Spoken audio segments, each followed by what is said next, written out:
You have to download it though. I'm on it. So I believe that we're live. Welcome to Pages Around the Verse. We are going to be discussing Ready Player One by Ernest Cline. And I wonder if I'm coming up from your microphone because I am hearing myself. But whatever. So welcome everybody. I'm glad you guys can make it. We may kick some of you from time to time if there's more people that want to come in, and we'll see how that goes. But this is our first time, so we'll see how it all goes. So I'm joined by Community Manager Ben Lesnick. Hi everybody. And Community Manager James Peel. Oh, I'm drawing. Thanks. Thanks. And I am lead moderator Will Lewis.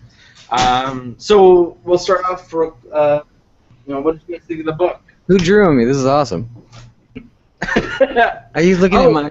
Angry Peas must have drawn on you. That's cool that it follows you. I don't know. There's something in my hands. I don't know how to draw.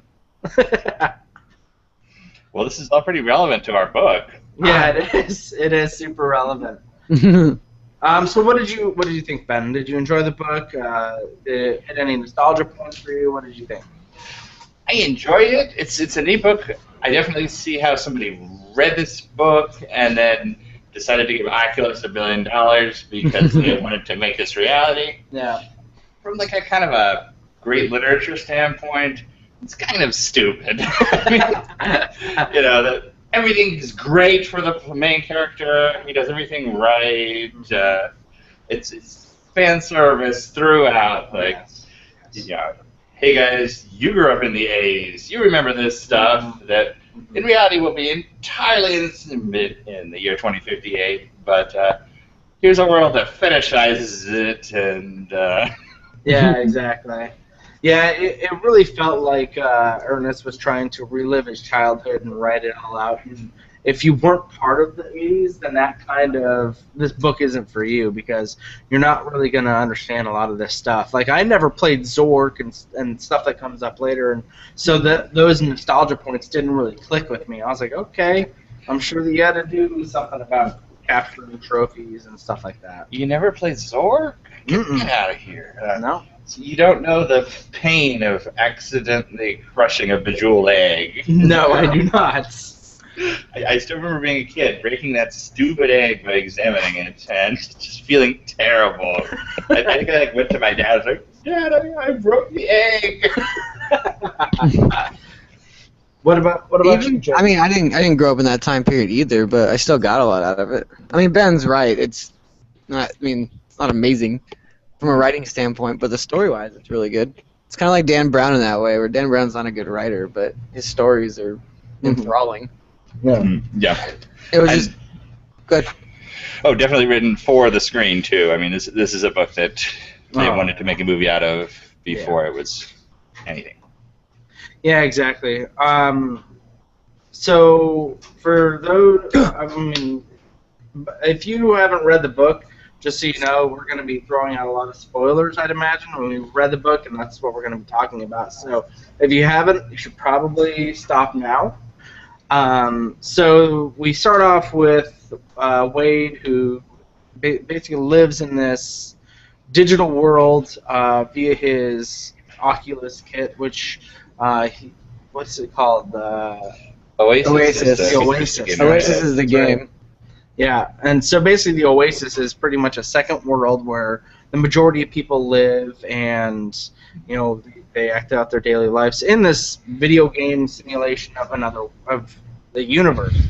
And the real world, however, has pretty much just gone to crap. It's Mad Max out there. A little bit better than that, but it's still pretty like bad. Second Life if people actually played that. Exactly. It's funny, because I read a book a long time ago called Pendragon, and it's basically the same concept where this thing, they called it Lifeline then, where it was like just a giant simulation where like the world outside fell apart. Which that's a concept that is increasingly becoming scarier and scarier. Yeah. Yeah, I mean, I feel like we're kind of getting there right now with everybody in their cell phones, and there's really not as much social interaction between people because every time that you go out to eat, everybody pulls out their cell phones and is immediately texting or doing other things. And Well, I think you sound exactly like my mom. But yeah, you're right. I mean, my Star Citizen hangar is a lot nicer than my apartment. Yeah. So basically, what happens is there's this guy who created the I already forgot the name of it again. Oasis. Thank you very much. The guy who created the Oasis, and he passes away. And what he does is that he creates a game within the Oasis that everybody around there has to. I'm sorry, but this is absolutely amazing watching what's happening to James's face. I did the mom one. Mm-hmm. And the star. So what's going on is he dies, and whoever wins this game within the game of the Oasis wins this vast fortune and is the owner of the Oasis at that point. And our main character, who is Wade in real life, but in the game he goes as Parzival, basically starts winning the game after 5 years of people trying and failing. This was basically the fantasy of any kid growing up in the 80s. It's the last Starfighter concept. If you were so good at the seemingly insignificant thing, you're going to become, somehow you're going to be chosen for greatness. And a lot of game developers back then would play out this. Like, if you won an Ultimate game in the 80s, you would get, it would tell you at the end, write to Origin Systems for your certificate, and Twisha Garrett would sign something and send it to you. So, and, yeah. I saw some. It really felt like my own life. I was good enough at video games that I got here. So I think you guys are the same way. Seriously, your picture is amazing. Yeah, I mean it's really, you know, you kind of you live out those childhood fantasies of being the superhero, and especially when you have things like Ultraman come in and you've got Mechagodzilla, you really are living these bigger than life characters that you've seen on TV, and then you literally do become them. So it's, you know, within this Oasis game. I certainly hope that when they do the movie, they actually go and license all this stuff. Yeah. Otherwise, it'll be like, whatever studio produces, it'll just be whatever their movies are. So, Yeah. I would love to see them actually license Ultraman, Mechagodzilla, and so on. So what about you, James? What do you think? I really liked the book. No, I mean, I liked the scavenger hunt, like, thing. I like that structure. I really like that concept in books in general, or stories in general. The concept of, like, there's this mystery, and, like, getting to that mystery is, like, filled with a bunch of little tiny mysteries. Like, that storytelling device is really appealing to me, and I think he does it well enough. And, like, the stuff with, along the way, like, how he figures some of that stuff out, like, you have to suspend disbelief a little bit, just like you do in any fictionalized story. Like the fact that he put together the first part just because of some D&D thing that happened to be on his one random remote school planet or whatever. Yeah. But whatever, you let it go. But then, like, as it kept going, and you figure out, like, he is the one who put all of it together. It's just a conceit for the protagonist has to be the best at something. Yeah. In order to be viable. So I really liked along the way how there was more nerdy stuff. And like I said, I'm not from that generation, but I respect and like a student of video game history more than anything. So seeing all that stuff is really cool. Like the Pac-Man thing I thought was awesome. Oh yeah, totally. That was super cool. Like how that all played out and how it comes into later. I mean, the only thing, like one of the parts I didn't like was just how cartoony the villains were. Like they were the worst people on the planet that ever lived.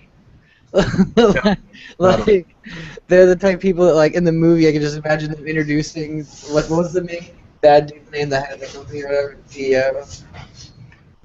What was his name? In what movie? No, in the book. What was the CEO's name?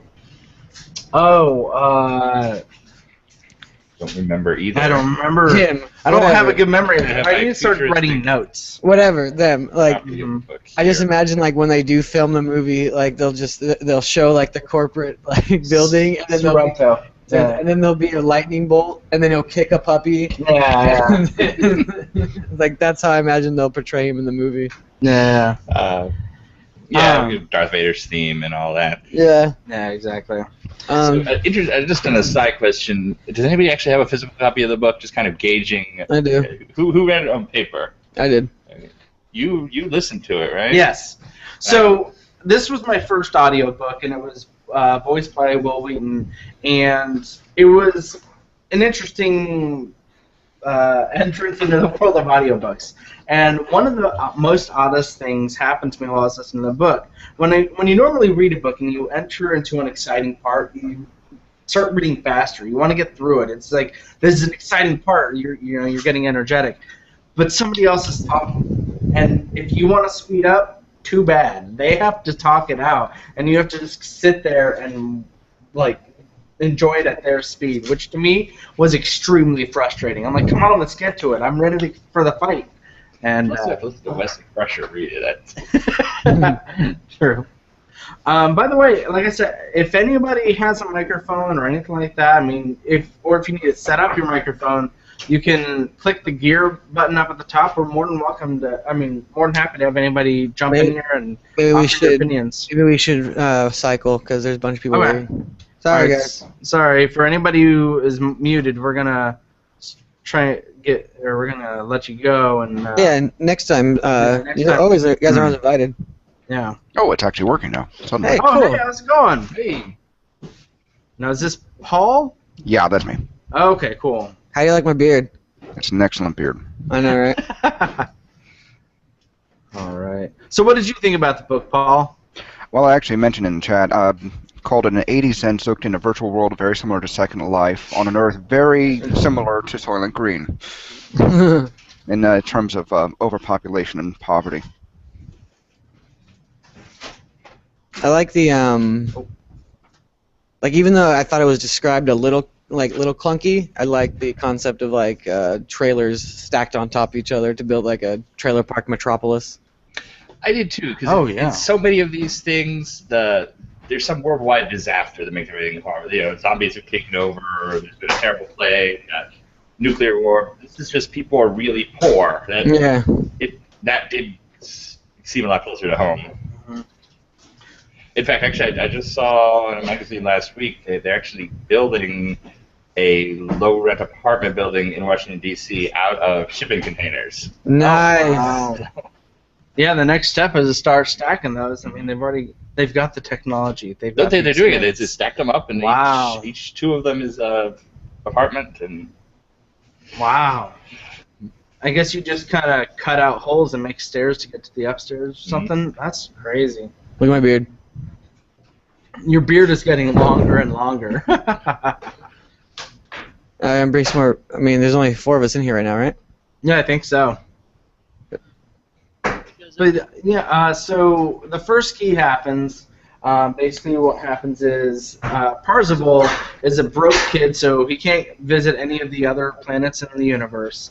But it magically happens that the first key is on the school planet because the creator of the game wanted to make sure a student got it to make sure that the winner would be, I don't know, of good heart. No. Just from a Star Citizen perspective, this feels like advocating pay to win. You have to go to different planets. Yeah, reading. That's the point. Reading like how this game works. I'm like, that sounds like garbage.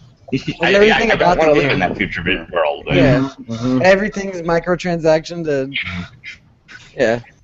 And you can certainly see how you get there from Facebook games, but yeah. Had a very cruel death mechanic, though. Yeah, it did. It was the true roguelike. You lose everything. So they get to. So basically, what happens is you go and fight the king of this D&D campaign, and you have to beat him in a game of Joust. And once you do that, you get the first key. And then we go into one of the cooler things, in my opinion, which I think should exist, nowadays, is he then has to relive war games word for word and basically live out the movie well as if he's the main character, which was really interesting. Never What's seen it. called? Flick It was sync. interesting, but I do not want to play that game. It reminded Really? me of Don't say it. you're playing Tomb Raider, or one of the recent Tomb Raiders, and then you get to an action sequence, and it's like, press the red button to go under. Oh, okay. It seems like it wouldn't be a fun game. To me, I think like how cool would it be to relive RoboCop and get to say all those lines? I don't know. Pull out the gun. As I a don't know. movie buff, that really. I would like that. I mean, Yes, that was the Chris Roberts experience to live a movie, but having your score based on how accurate you are bugs me. I would like to holodeck into RoboCop and explore that world. That would just suck if you holodecked in and you're one of the guys in the gang. Somebody targeted RoboCop. Yeah, you're like, ah, crap. And you're the guy that eats them targets. What happens to the guys in the gang? Are they good? Yeah, well, they turn good in the end. Do they make it through? Yeah, they make it through. Yeah, RoboCop's a very peaceful guy. Are they in RoboCop 2? Yeah. No one knows what's in RoboCop 2. So I'm having trouble getting my face to line back up. There we go. Gandalf. So then they open. So basically, that's the gate. You're supposed to use the key to get to the gate, which was the game. You go through, and then you go to these. No, you would naturally think it was silver. It was jade. The keys were bronze, jade, and crystal. Maybe. Something along those lines. The last one was not diamond or anything like that. So the silver key, there we go. Because you think bronze, silver, gold, but it's jade. The jade key, where did you have to go for that?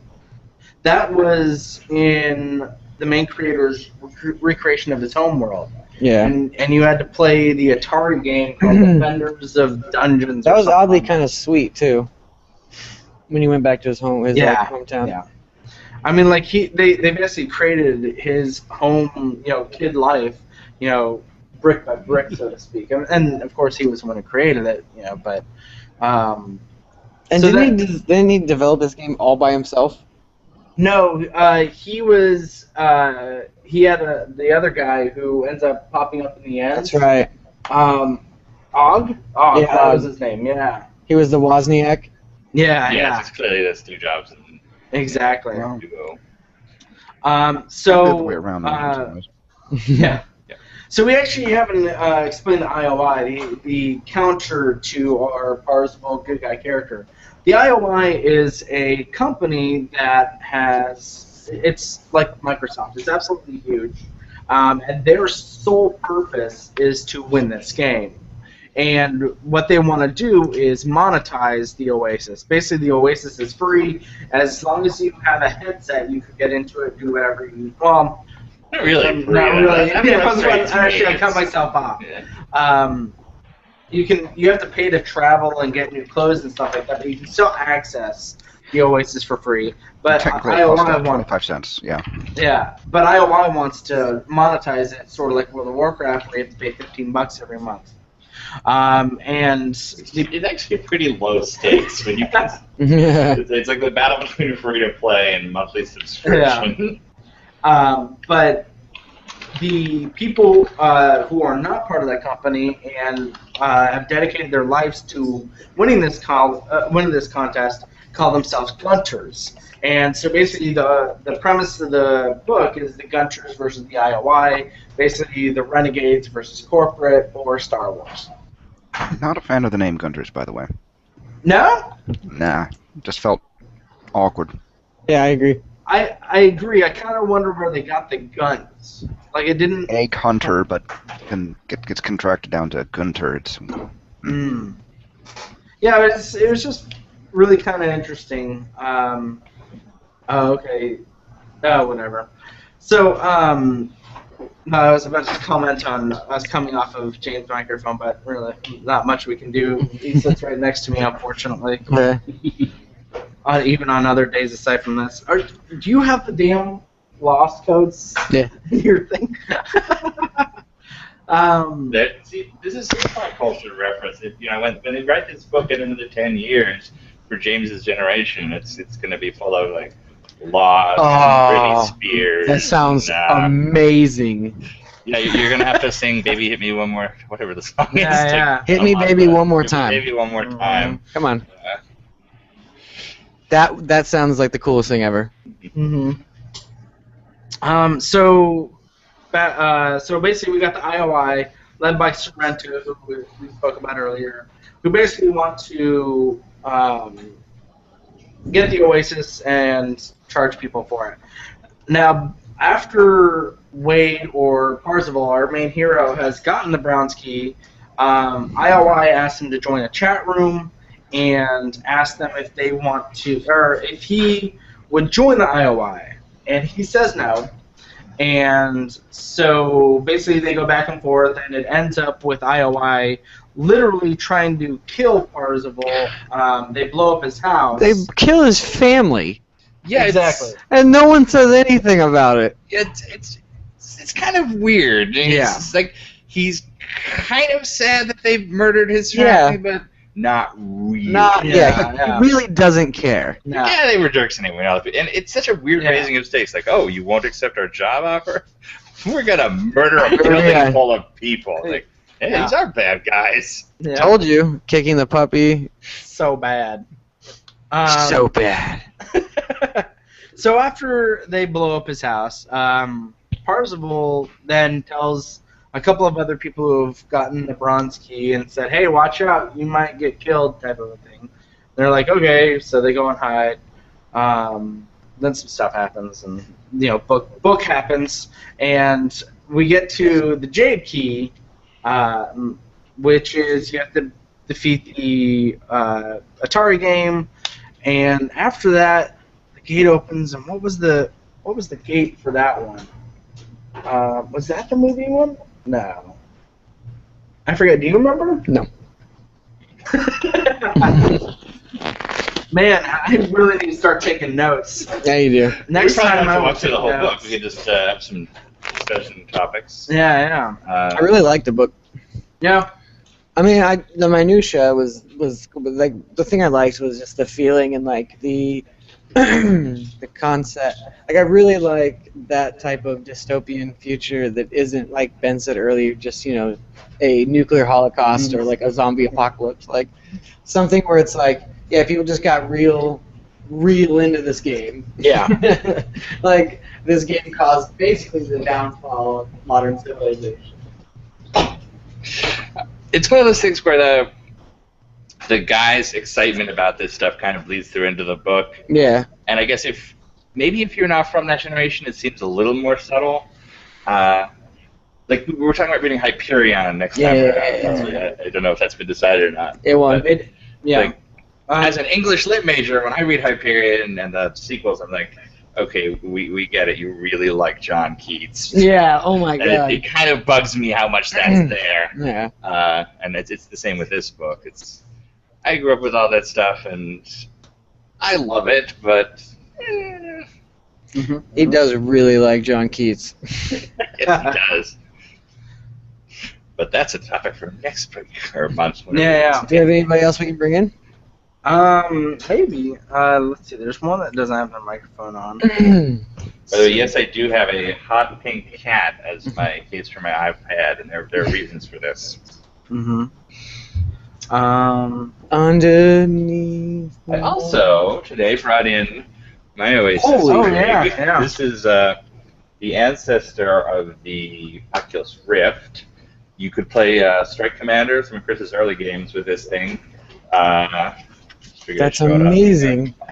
You see, instead of a big LCD screen, there's two tiny ones. They're postage stamps, and they have magnifiers over them. I think it does 640 by 480 with maximum. It's a cool piece of technology. But my point in all this was that VR is nothing new. It just hasn't caught on yet. We keep essentially doing the same thing. You're and on people the internet. People say, it's cool, but I don't want to wear a ridiculous helmet on my head and look like an idiot. So my question is, what changes between now and whenever the access becomes profitable, if that happens, or the future of Ready Player One? How do we get there? What changes about VR? What is One this? thing they never seem to mention in the book was the horrible nature of the economics, because they could use the in-game currency, which was basically printed because it respawned every single night.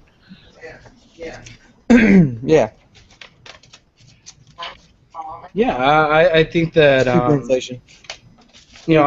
some of the stuff did really hit a nostalgia point with me. Like, I did watch Ultraman. The Spider-Man machine didn't really hit me, but I do like all the points and how he wants to bring his childhood. But sometimes it just became a little bit overbearing, and I was like, okay, all right, Though the economics is an interesting question. I mean, I guess what we're supposed to take away is that this is a society that's moved away from producing anything. It's entirely virtual now. Yeah. So whatever money they make up doesn't really matter because the world's decaying. Still need food. Yeah, which I guess is a harsh criticism of our modern culture. No one's producing anything. Yeah, we're making virtual jukebox boxes instead of delicious hamburgers. Let's make hamburgers. Yeah, in some states, they don't even have people taking their McDonald's order anymore. It's all a punch screen. Oh my god, that would be so great. See, but that's the thing is that once again we lose another human job. Yeah, to but that's coming. Like, McDonald's has technology to do that. Like, now. They don't because it's economically disadvantageous. No, they already are. Oh, I know, slowly. They have the technology to just do it. Yeah. But they would put some people out of jobs, and that doesn't reflect highly upon them. Like, there would be an economic blowback because people would be upset. I don't think so, because just as Ben said, that's really great because you immediately get rid of all the possible mistakes and stuff like that. And The second, how many people work at McDonald's? Like, tens of thousands? probably. You drop tens of thousands of jobs overnight? Yeah. I mean, there's going to be blowback. I don't think so, because we were already seeing it in grocery stores with the automatic checkout. And Well, Yes. But that's where I first go, too. It's great in that it would be incredibly convenient for me. It's terrible in that I would eat a lot more cheeseburgers.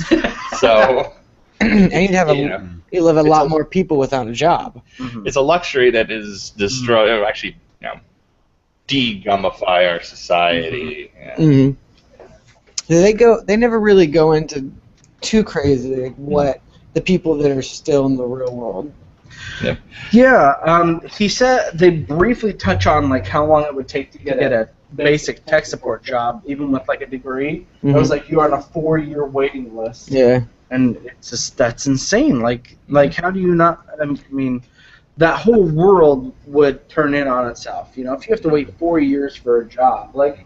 Well, that's what's gonna happen in your magic McDonald's employee-less future. That's coming. Secondarily, though, they had a lot of people who were forced into those tech support jobs, indentured servitude.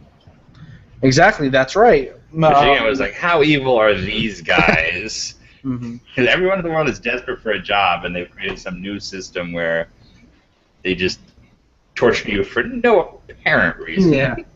But some people basically wanted to sign up. I mean, they had to. I mean, that at least at that point, they know where their food was coming from. They may not get to pick what it is, but they know that they have a meal, which is really sad. Like, you're basically indentured to a company, not even like a government or anything like that, just to a company. He did play lip service to the protection of human rights in that situation where their camera feeds were linked up to some government entity. That is true. But again, that was like, oh, they're watching you all the time. This is horrible. So it's like the worst possible way to preserve your human rights. I wanted to know what like the president was doing. I don't know. Like, that always annoys me sometimes. Oh, they actually briefly touched on that, I think. Yeah, they said it was only filled with celebrities and so forth. No, so like today. Yeah, like if how so many people vote for Howard Stern every year. Well, what happens if Howard Stern wins? And that's it. That's the beginning. Good. I'd like to see that happen. I just imagine he would suddenly be a reasonable person. Like, show up in a suit, his haircut. And I believe that they said that the Oasis even had its own government, like they had a president and stuff. But I think we that most through the Oasis. Yeah, there were two that were mentioned. I forget the first one. The second one was Will Wheaton. Yeah, Yeah. that's right. Yeah. Now that's fan service. Yeah. Yeah. Yeah, you're right. Because I remember that they had voted him into Senate twice or something along those lines. But yeah, the Oasis had its own government. Yeah, like that stuff, like the super fancy stuff didn't bother me because I went in knowing that's what it was going to be. Yeah. Like, I know it was going to be super nerdy and like, yeah, now, Nathan Fillion's president. I don't know. Oh, Cory Doctorow, that was the other one. I don't know who that is. I'd vote for Nathan Fillion. I believe in Harvey Dent. Ooh. Oh man, how crazy would that be? Because I mean, we could basically create people in the in the Oasis.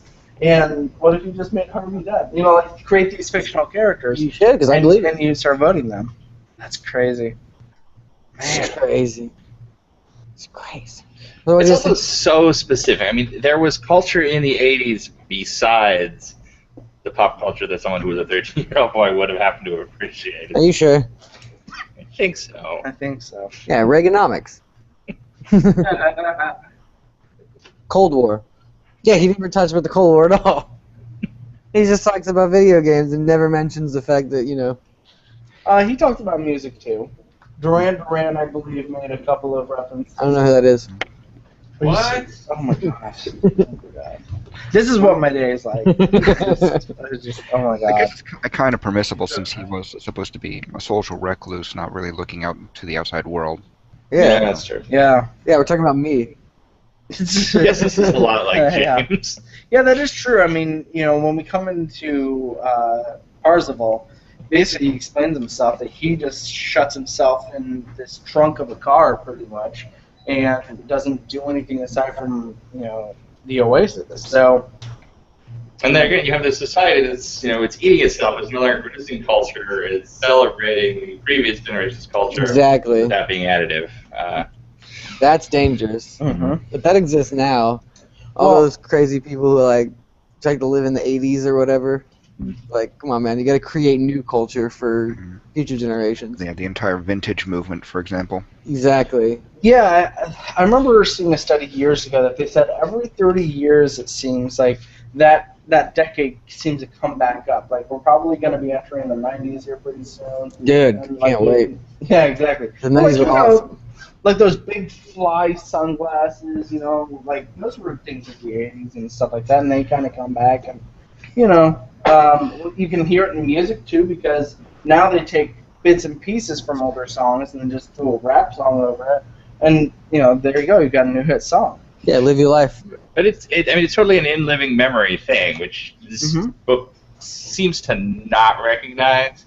I can tell you something about pop culture maybe back to the 1920s, and before that, what were people into in 1901? What were people into in 1847? Not dying. It's totally gone from our consciousness. Yeah.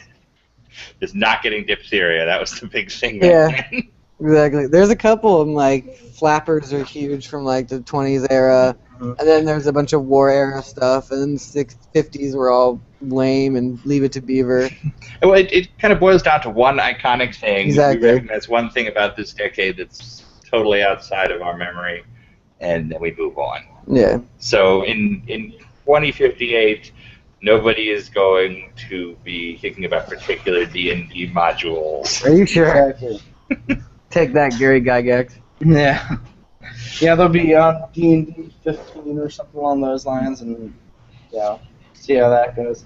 But at that point, they'll probably have the Oasis, so to speak, and just get to live it rather than, experience what they do now. That concept scares That's me a only if lot. somebody doesn't bring it back Mm-hmm. into the consciousness of the people of that day. Well, that's So you could actually bring something back from 250 years if you can find it, and you're popular enough, then everybody will follow it. Well, that's an interesting thought. If you can find it, we lose so much right now. If I want to find something that was on the web in 1996, it's very, very hard. I can go to archive.org. I can possibly pull up some chunks of an old website, but we're kind of recycling our content. Getting rid of our content very rapidly. I think it's because of the massiveness around it, you know. It's because you're looking for a particular type of image. Like, can you imagine in 5 years trying to find a specific cat image? No way. It's just not going to happen. But to like Ben's saying, I think more it's not so much the just sheer size as it was. I don't think we understood how important that was going to be. Like a website from like that era, we had no context that like this might be something we want to share. Like, take Chris Roberts here. Wing Commander 1, biggest game in the world. At the time, you know, sold more copies, made more money than anything. You can't find the source code today. It's gone. Yeah. So it's such a fantasy to think that this guy can go and recreate his childhood exactly. It's lost. Yeah. Lost a good show. From the true technology standpoint, the author didn't seem particularly knowledgeable. He called everything coding, including the creation of the models and so forth. Yeah. We get that a lot here. Yeah. My mom calls me like, "Oh Ben, how's your game programming going?" You're like good. I programmed some good stuff today, Mom. Yeah. Another interesting thing is that there were a lot of disorders in this book. Like, I believe he said that he himself. Oh no, the creator had Asperger's, and there were a couple people that were bipolar and things along those lines. And I thought that was kind of interesting that he played those sort of not heavily, but you know that he included them with so many of the characters in the book. It seems like somewhat of everybody had something that was a bit off about him. I mean, you even got, you know, his best friend H is completely a different person compared to who she is in the game. Yeah. And Daito. But Ben's like right. It's like it's a teenage someone who's socially awkward. It's like their fantasy of what their life can be. You know, they can grow up to make Oasis. But I think that it's important to dream and to have a goal. But at the same time, I think it's dangerous for them not to develop the social skills. And like, I'm a little afraid about the message of the book, which ultimately ends up okay, where he's like, I want to go outside the Oasis or whatever. But like throughout the entire book, I'm just worried about the message to like younger readers that think, oh, I don't have to work on these social skills. I can just create Oasis. I'm gonna get the girl in the end. Yeah. Everything's gonna be okay. Which is another. I felt it was like a lost point. That it turns out she's a girl. She's into him. Everything's great. And she's like, she has that like scar, birthmark or whatever. Yeah. But like, other than that, she's portrayed to be kind of cute. Yeah. So yeah, it all evens out. Yeah, it seems like there'd be an opportunity there to be like, oh, by the way, that's a dude. Yeah. Which, that's so common, not in our community and all sorts of communities. And it'd be an interesting. And we should talk about it. And it'd be an interesting like social commentary if it's just like he obviously was in love with this person from their persona and like their personality and everything, and then it turns out to be if it was H or it was a dude, like there's a weird social like conversation to have there where it's like you fell in love with this person, that is who they are, but they just don't look the way you want. Yeah. Or the. Yeah, I met my wife on Twitter, and it would have been an interesting. I don't know. Yeah, If I fall in love with somebody online, and they don't turn out to be the perfect avatar they have for themselves, where do you go from there? Yeah, there's a conversation to be had there that I think, as Ben pointed out, was missed. It was mentioned by Parzival how he basically had this series of mental checks to see how real the person's avatar was, like how fluid their facial expressions were to see if they were actually scanning the person's real face. So there was this whole series of reality checks that he had going for himself. Didn't work with H, though. Yeah, true. Yeah, no, and H was also kicked out of her house by her mother for being a lesbian. So it just really seems like everybody that came up kind of had just something, a little bit that was, different. A hardship. So yeah, a hardship. Honestly, we are a terrible society if in 2058 we're still kicking people out of their houses for being lesbians. I can't imagine that happening there. Yeah. Yeah, exactly. I feel like that's gonna be. That would be immensely depressing. Yeah. Also, that it touched on how racism is still this massive problem for job opportunities. At Yeah. the same point. And didn't they talk about how the racism had kind of switched from like the currently what you associate, like at least in this country, didn't it kind of switch to different groups? I briefly remember reading about that. I mean, if you're talking about the history, I mean, originally Irish were. Well, I'm talking about in the book. Oh. From like the ones we associate modern day where there is racial tension or racial problems in this country. In the book, I believe they kind of switched like the difference of like where the racism was coming from. I believe I'll look into it again. I forget. Yeah. All I remember was how Artemis's mother, H's mother, H's mother chose a Caucasian male Oh, so that's that she right. could obtain those opportunities. That's right. Yeah, her avatar was. Yeah, that's right. Yeah, I believe that she became a male as well. Yep. Because Which- that helped out too. Yeah. Which I find a little weird in the book because those are important. Again, these are important discussions just in terms of society, but the writer doesn't have Expand the upon 'em. he doesn't expand upon it because I don't think he can. I think he's a good writer, but I don't think he has the ability to tackle subjects like that.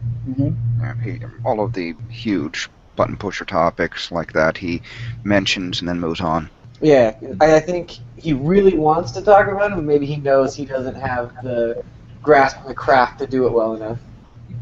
Not only that, it also could have been, maybe he did write about him, but then they were like, you know what? The others are like, you're deterring too much from the nostalgia factor. We'll hit it, we'll go on, and something like that. Oh, and he's a coward who should have stood by his vision. I don't know. I'm not putting. I'm just saying. It seems so interesting, that they would be touched on. All these different things would be touched on, but then pretty much immediately ignored on the next page. I think he used it as an anchor to because everything is so fantastical. Like every now and then, here's an anchor back to real world societal problems, but also let's get back to talking about Super Mario Brothers. Yeah. I mean, Which is pretty much how our lives work. Yeah. Is there anybody else waiting who wants to talk? Yeah, you wanna put some other people in? Oh yeah. I'll, if anybody's muted. If you get kicked out now, it's not because we don't like you, it's because we're trying to get as many people as we can in. Also, Yeah, We'll say it's unrelated to whether or not we don't. Yeah, also, Yeah. We may not like some of you. Exactly. All right. No, we we have like a everyone. So if anybody's out there that's waiting to try and get in, please try. remember we have a meeting at 11. Oh, okay. Did you just get the Is text? there a limit of people in the hangout? Yeah, they limit it to like 8. It's kind of Yeah, I think it's like 8 or 10 or something like that. Yeah. There's gotta be a better program. I don't know. I mean, this is the one that I'm most. Oh no, I understand. So, yeah, This is the I mean- first try. Again, thank you for sticking with us. This is our Oh, first yeah, try. totally. Thank you. Hopefully everything's going smoothly for you guys. This was a concept, an idea we had kicking around for a long time that we finally executed on. Yeah. So while we're waiting for new people, we can actually probably discuss what the next book is. Hyperion. Talk about the ending yet? I wanted to talk about the ending. Oh, of the book? Yeah. Yeah. All right. Let's talk about the ending. As soon as he got that coin, you knew that was the Deus Ex Machina. What? The coin from the Pac-Man. Oh. You knew immediately. I knew immediately what was going to happen. Well, I mean, They it's were a going to quarter, use the yeah. death device, and then that coin was going to give him an extra life. Like, Yeah. from the moment he got it, I was like, oh, that's Deus Ex Machina. That's their out. Yeah. Which I was a little annoyed, but I liked the conversation with what's Hudge? I almost said it. What's the main dude's name? The dude who made the game? Og. Oh, no, the guy. No, the guy. Who, It starts with an A. I think. whatever. Him. I did like the conversation with that like avatar he left behind, where he's like, "Yeah, it's all yours, man." It just shows that guy really didn't care. Mm-hmm. Like he didn't care about the state of the world. He just cared about living in his own fantasy. And it's like kind of messed up. But like at the end, where he like gives him the keys to the Oasis, he's like, "Oh, don't be a dick. Like, Yeah. please." He even shows him the shut off button. Yeah, he's just like, "You can do whatever you want, but come on, be nice, please." Mm-hmm. Whereas if the other guys found it, Sorrento, if yeah. Sorrento found it, if Sorrento found it, the world would have been screwed. Yeah, I mean, well, or it would turn into a rebuilding phase. where everybody would take off, in the movie, everybody takes off their helmet and then realizes that there is a world around them. You almost kind of wonder if Sorrento was the good guy.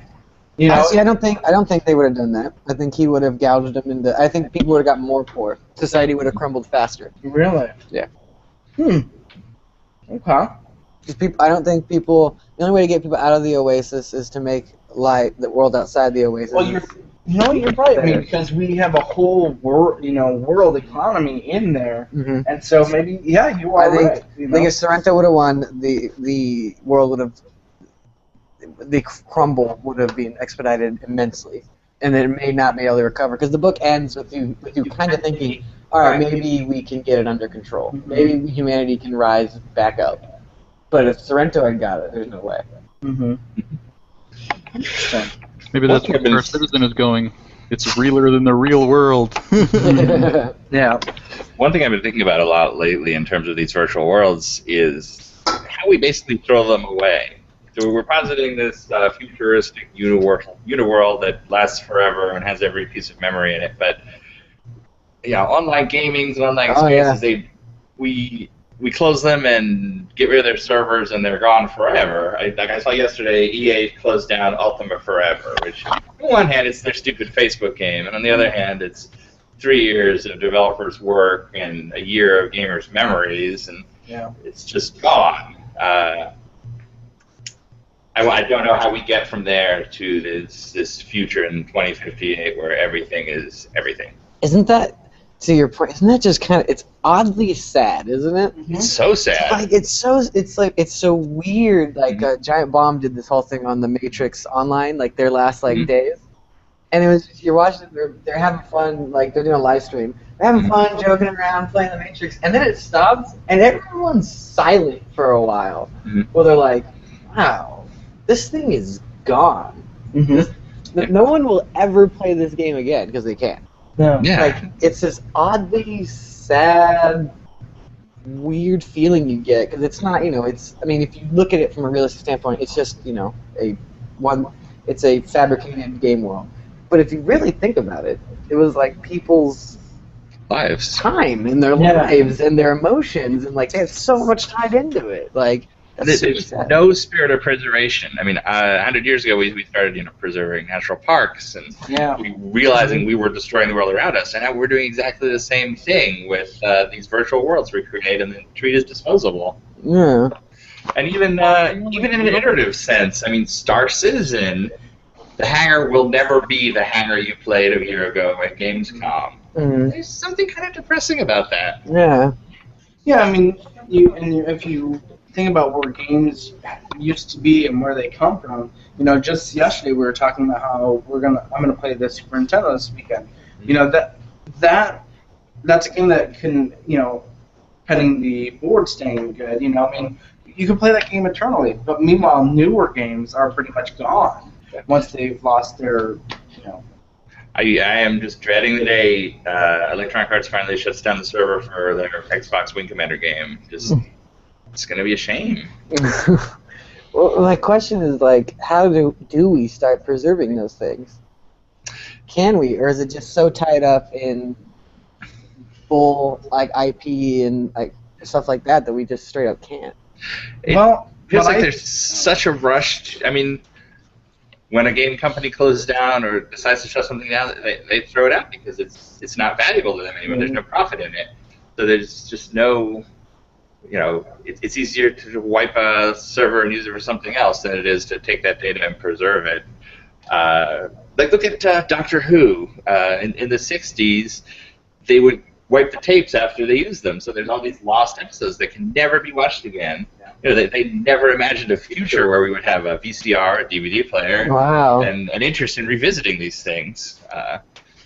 It's a shame. I don't know how we change that. What I would do is, and this all goes into who owns the game, et cetera, but in the case of The Matrix, if you are for sure that you are done with this game, you are shutting down the servers, release the source code. If people want to create their own Matrix Online servers, then let them do so. But then it turns into, then does the IP become, public domain? And then it also at that point is, we also live in a land of remakes, you know, and does that harm the remakes? And, you know, so it's this weird limbo where corporations have the ability to just say, you know what, we might make $5 off of it later.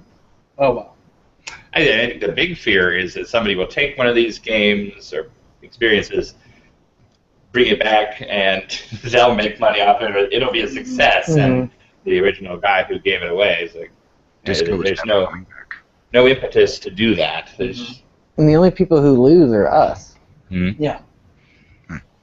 and culture in general. You know, we can't make the year 2010 version of Ready Player One because the worlds we're experiencing now will be gone.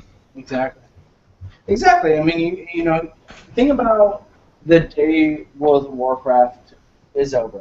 You know, I'm not saying it's going to happen anytime soon, but there will be a day that the final server. Yeah, it's very high.